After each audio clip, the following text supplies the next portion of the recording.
everybody. Thank you for joining me today. I do truly appreciate it. And today I would like to take a chance to talk about a book that I just finished reading yesterday, if days matter. I just finished this book, and it is called Murder as a Fine Art by David Morrell. And David Morrell is one of my favorite authors. I've got a lot of favorite authors, but he's the first author that I ever started reading by author. In other words, before that, I would read a book on a recommendation or something like that. But I read the book, The Covenant of the Flame, and I liked it so much, I decided to try to read more books by David Morrell, and I became a big fan. So still to this day, although I've expanded my reading a lot over the last 26 or 27 years. But it's always a delight to get to read a David Morrell book that I've never read before. And so this is one that I've been wanting to get to. It's been on the list for a long time, and I just haven't. And I'll show you a couple different versions of the book that I have here. So this is Murder as a Fine Art. This is the trade hardcover by Mulholland. And as you can see by that awful sticker that some person stuck to the dust jacket on the front of the book there. This one is signed by David Morrell, and in my opinion, signed is always better. And I also have this signed limited edition from Cemetery Dance Publications, and Cemetery Dance, there it is on the spine. It's signed and numbered, so you get considerably thicker, nice paper on this one. A signed limitation page, Smith's own binding, better materials with the cloth bound with hot foil stamping. Overall nice book from Cemetery Dance there. But I've been wanting to read this book for a long time, finally got around to it. And when I read what this book was about, essentially up front, I'm thinking Sherlock Holmes. But I've also been into the Matthew Corbett series from Robert McCammon, and I figured this might fit in there somewhere, and it does. Though it is different, it does. And it ultimately revolves around the opium eater, Thomas de Quincey. And I guess you'd say he's the main character, but he's not really the character. There are some really good characters in this book. So let me start right off the bat. 1854 is where the bulk of the book is set, although parts do go back to 40 years earlier. I can't remember the date. To a series of savage murders which set London on edge, where a killer was caught and killed. And then now, basically 40 years later, the killings are starting up again with the same MO, the same methodology, all that kind of stuff. It's like the killer is back. And so the book starts off with the killer, from the killer's viewpoint, the killer's referred to as the artist. And the artist goes through these killings and talks about how much better they are than the last time and such things. And then you're introduced to a couple of characters. One is Ryan, who is a detective. And he's not first on the scene, but he's one of the very first on the scene of the first murder in 1854, where 5 people are killed in a business. I can't remember, a textile business. They sell socks and stuff like that. He's one of the first on the scene, but there's a cop, an officer, a patrolman named Becker, who's the first on the scene, and he chases the killer and fails. And in that process, that immediate first few moments of this investigation, he kind of impresses upon Ryan, the detective, and he tells Ryan he wants to be a detective. It's his goal. And so they start to develop a relationship or a kinship there, where Ryan decides he's going to try to help Becker along. But at the same time, as it turns out, the guy that wrote about the original killings, or wrote a lot of papers about the original killings 40 years earlier that are so similar to this, happens to be in London from Scotland. He lives in Scotland, Edinburgh. Happens to be in London because he's broke. He's addicted to laudanum, which is 10 or 20% opium, and then the rest is alcohol. And he's got he spends a lot of money. He collects books, go figure. And he collects too many books. And he has trouble finding places to put all them books. So he has multiple homes to store all of his books.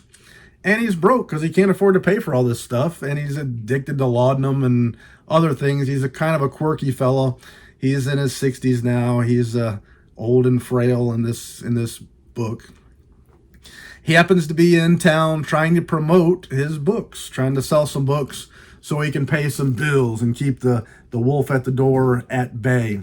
He also has with him his daughter, Emily, who pretty much takes care of him. And Emily, when I talked about characters, Emily is one who steals the show. She steals the book. For me, she's probably the best character in the book. I think most readers would think that as well. I guess I can't speak for you, but she's awesome. Also, Ryan Becker, also awesome character. But they go searching for this guy because he had written so many stories about this previous killing 40 years ago, which this was almost exactly the same. They find out he's in town, and they want to go interview him to find out, how do you know all these things about these killers? He could describe in great detail how things were done, even though there weren't witnesses to this stuff. But he is such a detective, a private eye kind of mind, described them in great detail. They want to know how he knew all this information.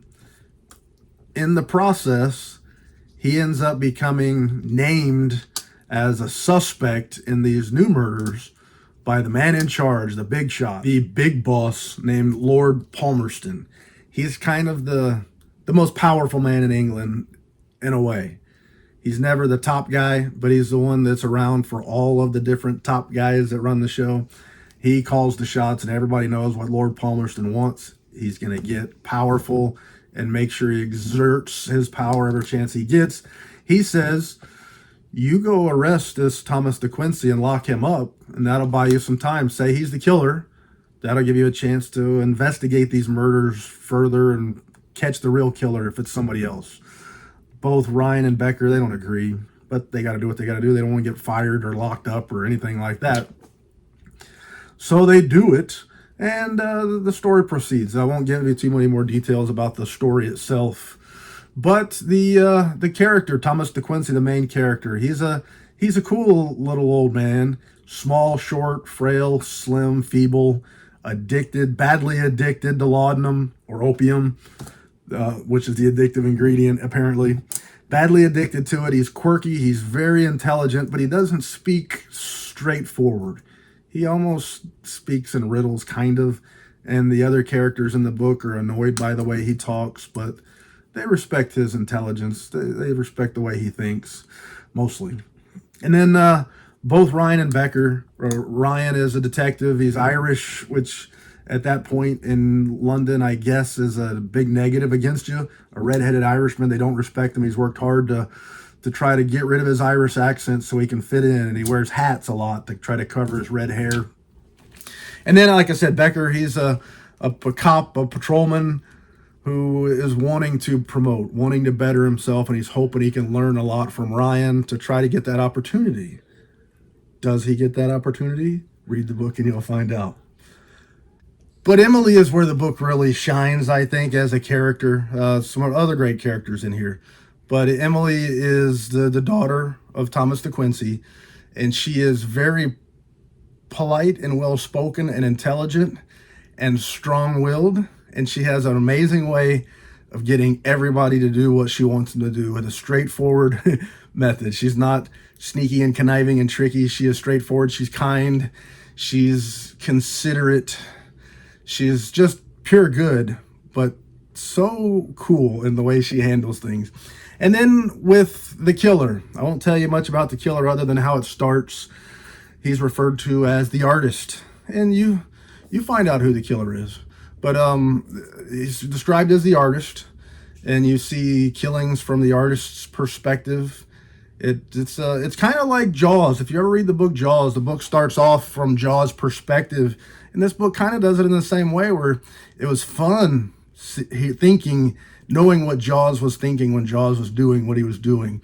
And it was also fun knowing what the artist is thinking when the artist is doing what he's doing.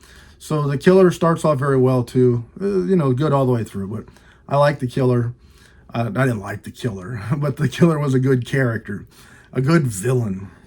Now, in what I thought about this book, I'm a big David Morrell fan, and I think I've heard some people knock Morrell for different things, but one of the things that I can see is Morrell does a lot of research on the subjects in his book, and he writes the book as an expert on this subject matter. He describes a lot of details that some folks might feel like aren't important to the story. And I've even heard some people say he's just trying to show off his knowledge or his training.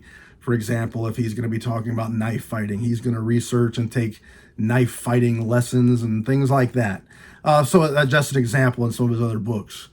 And so some folks are put off by that, and I'm not. I like the information. It's not like I'm sitting here for 20 pages reading on and on, droning on and on about pointless things or characters. It's information details that kind of help me understand how the characters know what they need to know, how some of the things work, and stuff like that. And so there's spots in this book where David Morrell did a lot of research on 1854 London, and he learned about things like locks, for example, or how the chimneys worked, or what they used for candles or matches, and some of that kind of stuff, what kind of weapons they used and things. And at times he would stop the story to explain why this would be like this, because in 1854, yada, yada, yada. And here's just one example that I noted about as an example of how that works. So he's telling a story about how a character would sneak into a house and unlock the door. And as the story's going on, with quotations and all this stuff, people talking, it stops and says, a typical lock in 1854 London wasn't recessed within a door. Instead, it was screwed into a door's surface. The metal slot into which the bolt slid was attached to the door jamb in plain view of anyone on the inside. There wasn't a lever with which a door could be locked and unlocked on the inside. A key needed to be used. Without a key, the only way to open a locked door from the inside was to unscrew the slot attached to the door jamb. Joey would require another few minutes to use the knife to do that. And then it went on with the conversation. So things like that happen in this book.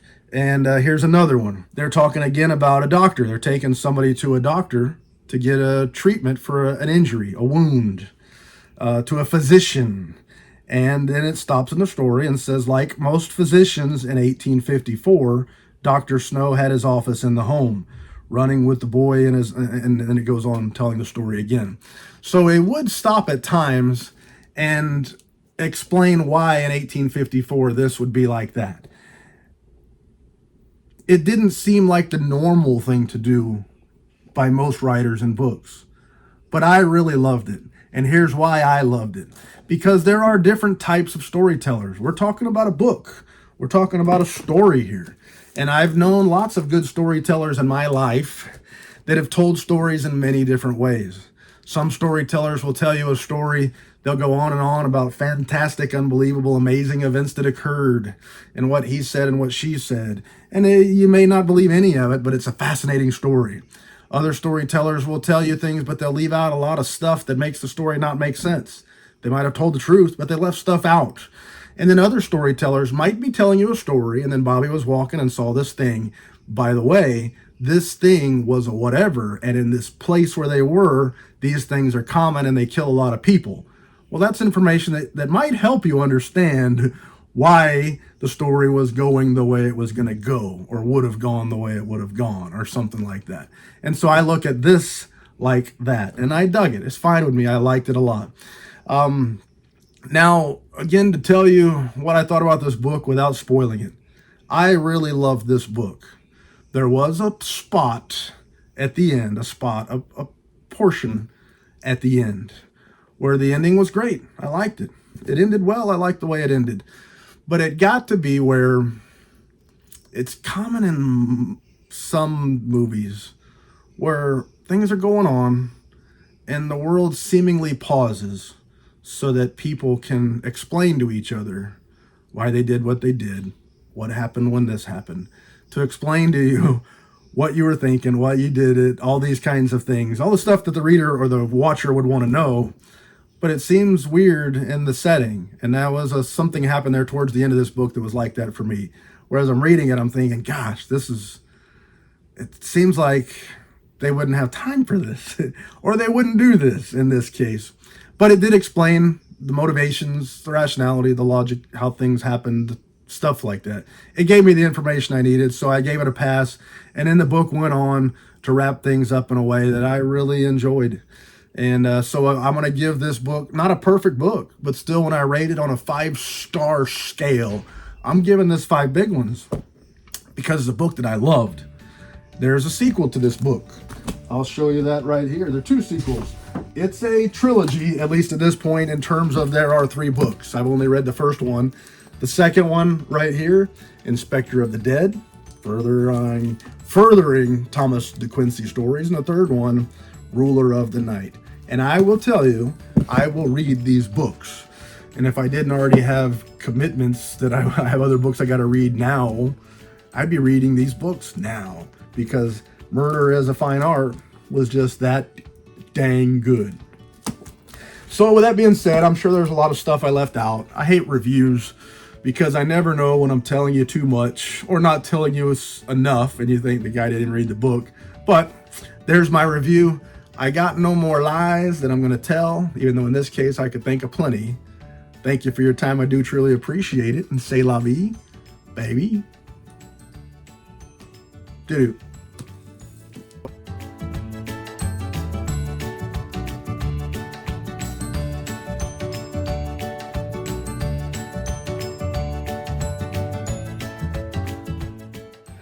And so this was one. I turned it off, but it's still going to beep.